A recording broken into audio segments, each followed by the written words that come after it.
in this Kilig Overload Vertical Series. First, we have the fast rising TikTok star, Perlas! Ako po si Marie dito sa vertical series na to. Ako po si Marie, ang maganda, ang determinado, pero takot na takot magtiwala kahit kanino. So, magbabalik siya para harapin yung mga tao ng apisaan niya noon.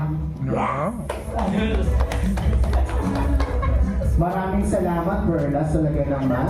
Joining Perlas, the main dancer and vocalist for the vocal heartstoppers of P-pop, Yes My Love, we have Nico Badayos. Hello, good afternoon everyone. Hi, I'm 30, the boyfriend number 1, the fake boyfriend ni Marie. Ayan, so si 30, campus crush.